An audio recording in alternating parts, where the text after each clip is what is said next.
ഇതാരീ ജോയ്ക്കുട്ടിയോ? ഞാൻ പോന്നിടത്ത് വരുന്നിടത്തും എല്ലാം ഞാൻ പഠിപ്പിച്ച കുട്ടികളാണല്ലോ. അവളെ കാണുമ്പോ പരിചയപ്പെടുക, സംസാരിക്കുക, വിശേഷങ്ങൾ എടുക്കുക. എന്തൊരു സന്തോഷമുള്ള കാര്യങ്ങളാ എനിക്കതൊക്കെ. ഓ പിന്നെ എന്തൊരു സന്തോഷം.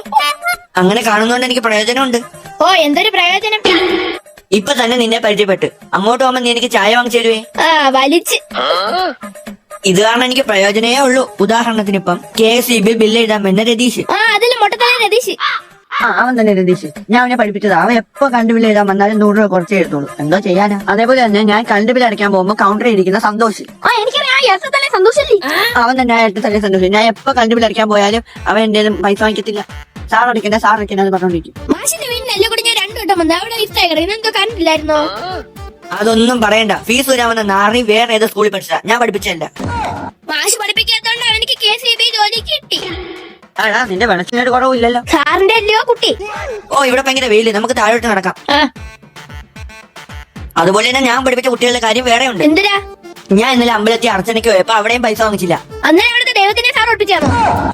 എടാ ദൈവത്തിനെ അല്ല, അവിടുത്തെ പൂജാരിയെ ഞാൻ പഠിപ്പിച്ചതാ. അത് പോട്ടെ. നീ ഇപ്പൊ എന്താ ചെയ്യാ ജോയ്ക്കുട്ടി? എനിക്ക് തെങ്ങ് കയറ്റാൻ മാഷ് ഇതുപോലെ. എടാ നിന്റെ കൂടെ ഞാൻ പഠിപ്പിച്ച കുട്ടികളെല്ലാം ഡോക്ടർ, കളക്ടർ, എഞ്ചിനീയർ, പോലീസ്, പട്ടാളം ഒക്കെ ആയി. നീ ഇപ്പോഴും മരം കയറി നടക്കുവാണോ? എല്ലാവർക്കും സർക്കാർ ജോലിയൊക്കെ ആയ ബാക്കിയുള്ള ജോലിയൊക്കെ ആര് ചെയ്യും മാഷേ? നിന്നെ കണ്ടേതാൻ നന്നായി. എന്റെ വലിയ 10 മൂട് തേങ്ങയുടെ ഉണ്ട്. നമുക്ക് തേങ്ങ. മാഷോട് ഡോക്ടർ, എഞ്ചിനീയർ, കളക്ടർ ഒക്കെ ഇല്ലേ? അവരെ കുറിച്ച് തേങ്ങ ഇട്ടാൽ എനിക്ക് വേറെ പണിയുണ്ട്. ഞാൻ പോവാം.